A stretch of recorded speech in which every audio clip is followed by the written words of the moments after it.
అనులో ఎప్పుడు చూడని కోణం ఇవాళ చూశాను.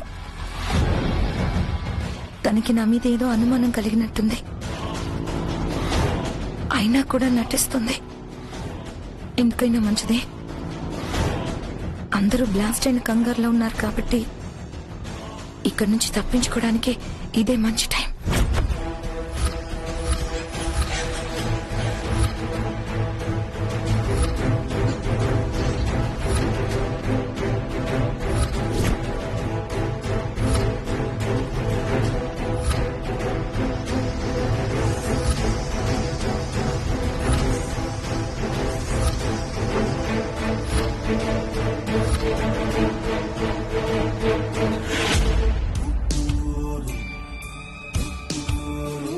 మామ్, బ్రోయిన్లో ఎవరిని బంధించుంటారు?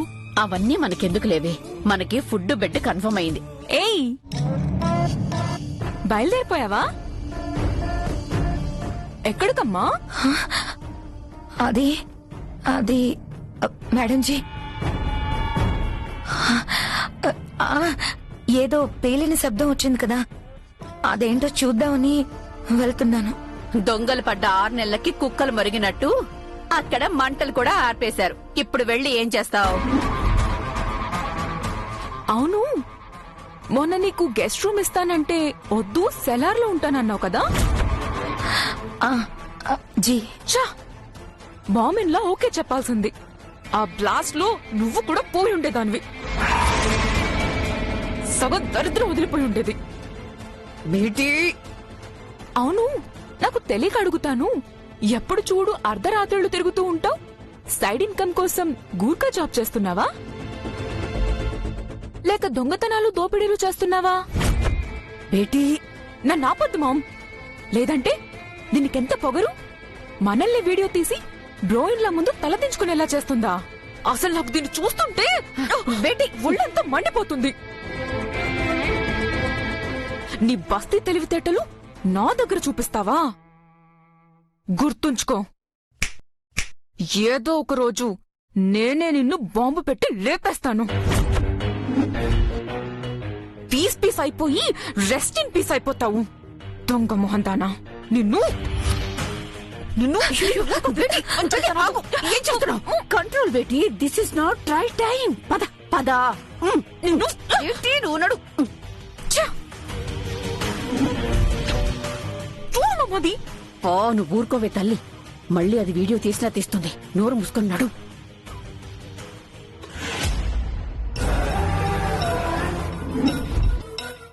ఎక్కడికమ్మా? అడిగేది నిన్నే. అది మేడం, ఏదో పేలిన శబ్దం వచ్చింది కదా, ఏంటో చూద్దామని వెళ్తున్నాను. కంగారు పడాల్సిన అవసరం లేదు, నువ్వు వెళ్ళి పడుకో. మేడం, అది ఏం జరిగిందో చూసొస్తాను మేడం. చెప్తున్నాను కదమ్మా, అది ఇప్పుడు తెలుసుకోవాల్సిన విషయం కాదు. నువ్వు అక్కడికి వెళ్లాల్సిన అవసరం లేదు. నీ గదిలోకి వెళ్ళు. మేడం, వెళ్ళు. ఓకే జీ. ఒక్క నిమిషం సుధాజీ, ఒక్క నిమిషం సుధాజీ, ఒక్క నిమిషం సుధాజీ, ఒక్క నిమిషం సుధాజీ.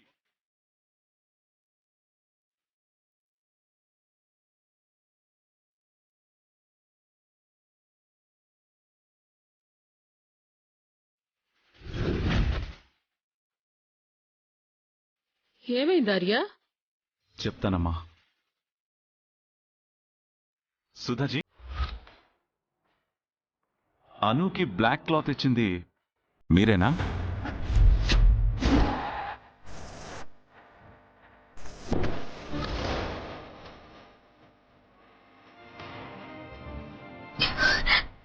జీ, నేనే జీ. మీకు ఆ క్లాత్ ఎక్కడిది? ఐ మీన్, ఎక్కడి నుంచి తీసుకొచ్చారో అని అడుగుతున్నా.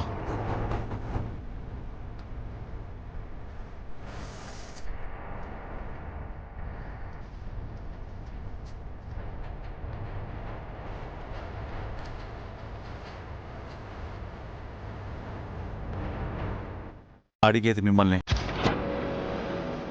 ఆ క్లాత్ మీరే తీసుకొచ్చిచ్చారా లేక ఎవరైనా ఇస్తే తీసుకొచ్చారా?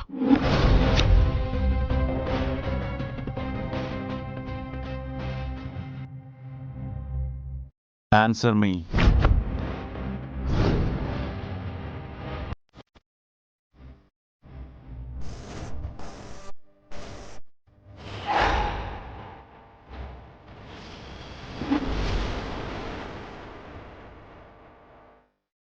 సార్, అది బ్లాస్ట్ సౌండ్ విని బాగా కంగారు పడుతున్నట్టుంది సార్. ఇందాక కూడా మెట్ల దగ్గర వణుకుతో కనిపించింది.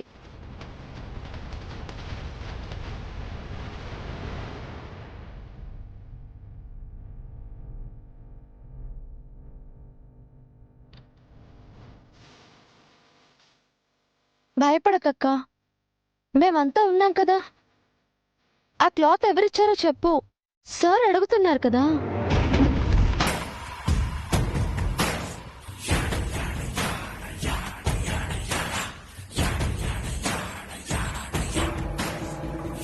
అది అది నేను అనూకి క్లాత్ ఇవ్వాలని ఇల్లంతా వెతికాను, ఎక్కడా కనిపించలేదు.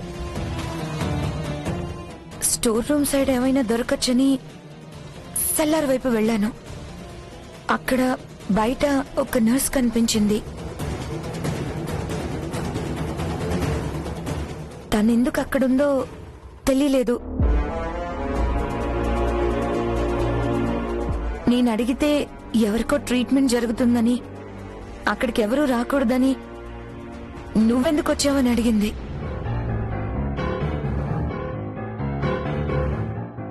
నేనలా క్లాత్ కోసం వచ్చానని చెప్పగానే తను నన్ను సెల్లార్లో కూడా రానివ్వకుండా ఎక్కడి నుంచో ఆ క్లాత్ తీసుకొచ్చి ఇచ్చింది. మళ్ళీ అటువైపుకి రావద్దని చెప్పింది. అందుకే నేను ఏమి వివరాలు అడగలేదు. అదే క్లాత్ తీసుకొచ్చి అనుకిచ్చాను. అవును సార్, అక్క నాకు ఆ క్లాత్ ఇచ్చినప్పుడే ఎవరో నర్స్ ఇచ్చిందని చెప్పింది. నేనే పట్టించుకోలేదు. తర్వాత మిమ్మల్ని అడిగి తెలుసుకోవచ్చులే అని కామైపోయాను. ఇంతకీ ఆ నర్సు ఎవరికి ట్రీట్మెంట్ చేస్తుంది సార్?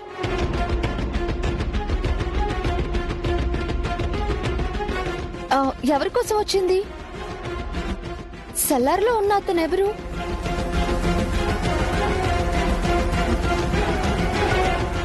ఇప్పుడు ఇవన్నీ తెలుసుకోవాల్సిన అవసరం లేదనో. టైం వచ్చినప్పుడు నేనే చెప్తాను. వెళ్ళందరూ పడుకోండి.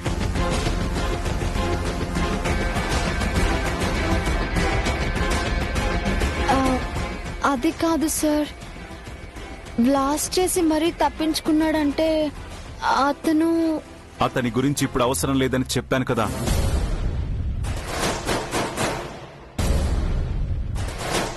పాపం సుధాజీ బాగా భయపడుతున్నట్టున్నారు.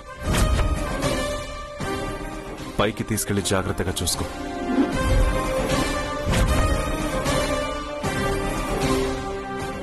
Okay sir. పదక్క. అను, ఒకసారి గార్డెన్ లోకి. అనుతో పైకి వెళ్ళండి సుధాజీ.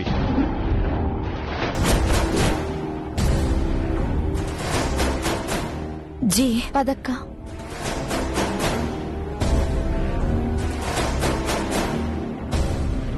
ఇలా ఇరుక్కుపోయానంటే ఆర్య మాటలు వింటుంటే నా మీద అనుమానం వచ్చినట్టే ఉంది.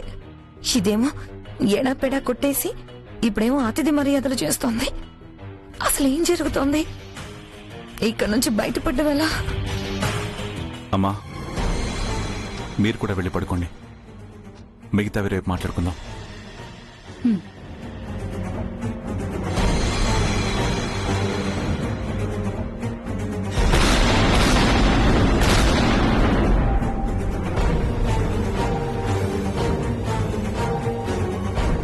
అతను ఏవేవో వైర్లు కనెక్ట్ చేసి షార్ట్ సర్క్యూట్ అయ్యేలా బ్లాస్ట్ చేసి పారిపోయాడు.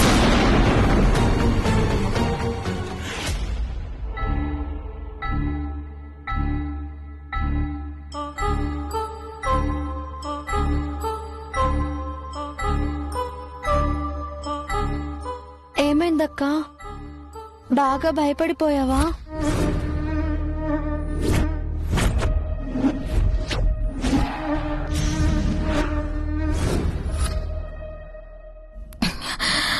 ప్రాణం తీసేంతలా భయపెట్టి మళ్ళీ భయపడ్డావా అని అడుగుతున్నావా?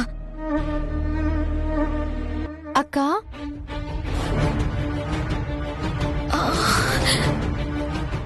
కొంచెం. అసలు నాకేం అర్థం కావట్లేదక్కా. నాకు ఆ బ్లాస్ట్ సౌండ్ వినిపించేసరికి మెట్ల దగ్గర ఉన్నాను. నువ్వు అప్పటికే భయపడుతూ అక్కడే ఉన్నావు. అసలు నేను గదిలో నుంచి బయటకి ఎప్పుడు వచ్చాను? ఎందుకు వచ్చాను?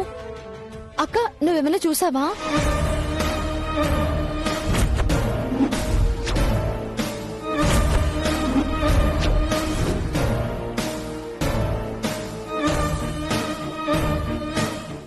అలా అడుగుతున్నావేంటను? నువ్వేం చేశావో నీకు గుర్తులేదా? లేదక్కా. అష్టమి రోజు అప్పుడప్పుడు నాకు ఇలానే అవుతూ ఉంటుంది. అప్పటికి అమ్మ ఫోన్ చేసి అమ్మవారి బొట్టు పెట్టుకోమంది. నేను బొట్టు కూడా పెట్టుకున్నాను. కానీ కానీ అంతవరకే గుర్తుందక్కా. ఆ తర్వాత ఏం జరిగిందో గుర్తులేదు. చూసేసరికి బ్లాస్ట్ సౌండ్ రావటం, మెట్ల మీద నీతో ఉన్నాను, అంతే. నేనెప్పుడు బయటకు వచ్చానో, మెట్ల దగ్గర ఎందుకున్నానో నాకేం తెలీదక్కా. అందుకే నిన్ను అడిగాను.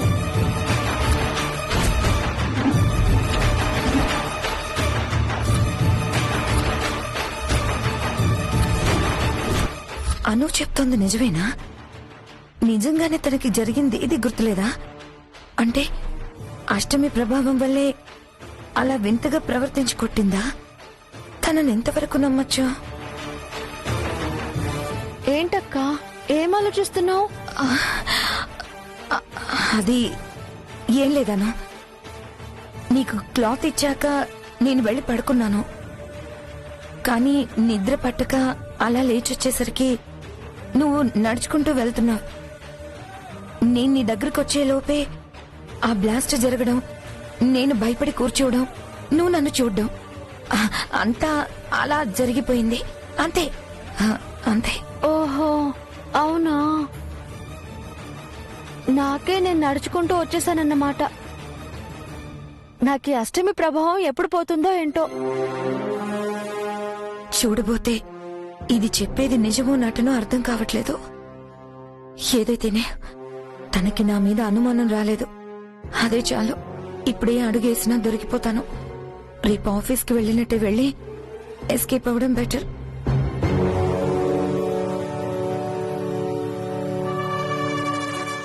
అక్క, నువ్వింకేం భయపడకు, వెళ్ళి పడుకో. అలాగే అను. సరే అక్క, గుడ్ నైట్. Good night.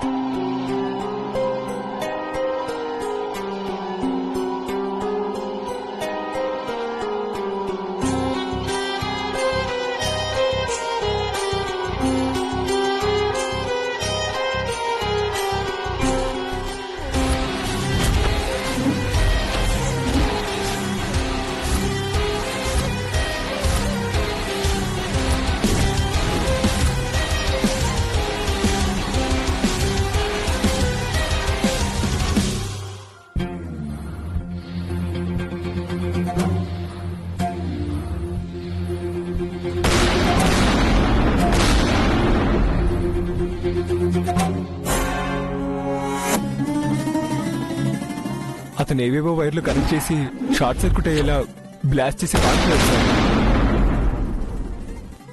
ఆ క్లాత్ మీరే తీసుకొచ్చిచ్చారా లేక ఎవరైనా ఇస్తే తీసుకొచ్చారా? స్టోర్ రూమ్ సైడ్ దొరకచ్చని సెల్లర్ వైపు వెళ్ళాను. అక్కడ బయట ఒక నర్స్ కనిపించింది. తనకి క్లాత్ కోసం వచ్చానని చెప్పగానే నన్ను సెల్లర్లో కూడా రానివ్వకుండా ఎక్కడి నుంచో ఆ క్లాత్ తీసుకొచ్చి ఇచ్చింది.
సడన్ గా జెండే ఎందుకు వచ్చినట్టు?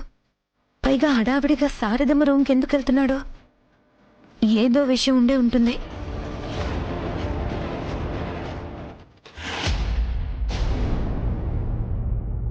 అమ్మా, ఏమైందమ్మా? ఎందుకు నన్ను అర్జెంట్గా రమ్మన్నారు? అసలు మన ఇంట్లో ఏం జరుగుతోంది కేశవా? అమ్మా, అది రాత్రి సెల్లార్లో బ్లాస్ట్ జరిగిన విషయం నీకు తెలిసే ఉంటుంది కదా? ఆ, తెలుసమ్మా. దాని గురించి అడుగుతున్నాను కేశవా. ఎవరినో తీసుకొచ్చి సెల్లార్లో బంధించి మరీ ట్రీట్మెంట్ చేయించాల్సిన అవసరం ఏమొచ్చింది? అది కూడా రహస్యంగా సెక్యూరిటీని పెట్టి మరీ. ఎవరికి తెలియకుండా మేనేజ్ చేశారు. ఎందుకు ఇదంతా? నాకైనా చెప్పాలనిపించలేదా? అమ్మా, అది ఇంట్లో తెలిస్తే అనవసరంగా కంగారు పడతారని చెప్పలేదు. మీరు దాచినంత మాత్రాన దాగిందా? అందరం ఎంతలా భయపడిపోయామో తెలుసా? కంగారు పెట్టకూడదనుకుని నిజాన్ని దాచి ఒక్కసారిగా భయపెట్టాలనుకున్నారా? అది కాదమ్మా. ఏది కాదు కేశవా. అసలు మీరు బంధించిన వ్యక్తి ఎవరు? వశిష్ఠ.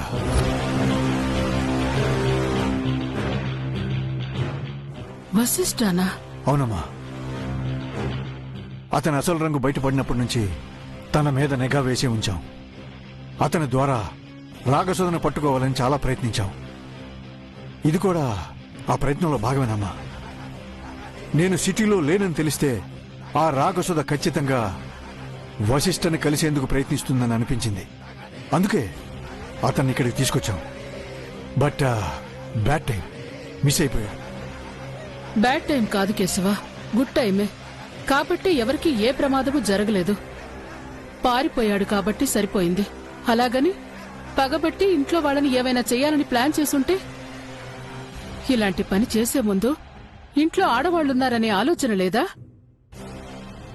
పైగా మానసి కడుపుతో ఉంది. ఇలాంటి టైంలో ఇలా జరిగితే తనెంత డిస్టర్బ్ అవుతుంది. ఎన్నో రోజుల తర్వాత ఈ ఇంట్లో సంతోషాలు తొంగి చూస్తున్నాయి కేశవా. మన పాత గొడవలు, కక్షల వల్ల వాటిని పాడు చేయకండి. ఈ ఇంట్లో ఏ ఒక్కరికి ఏం జరిగినా తట్టుకునే శక్తి నాకు లేదు కేశవా. అమ్మా, ఈ ఇంటి మనుషులకు ప్రమాదం కలిగే పరిస్థితి ఎప్పటికీ రానివనమ్మా. అందుకే ముందు జాగ్రత్తగా సెక్యూరిటీని కూడా పెట్టాను. సెక్యూరిటీ ఉండి ఏం లాభం కేశవా? జరగకూడందే జరిగింది కదా. అన్ని రోజులు మనవి కావు కేశవా. అందుకే అన్నిసార్లు మనమే కరెక్ట్ అనుకునే ధోరణిలో కూడా ఉండకూడదు. క్షమించనమ్మా, ఇలా జరుగుతుందనుకోలేదు. నాకు కావాల్సింది క్షమాపణ కాదు కేశవా, క్షేమం. నా కుటుంబం, కొడుకులు కోడళ్ళు క్షేమంగా ఉండాలి. ఎందుకంటే ఇదివరకే ఒక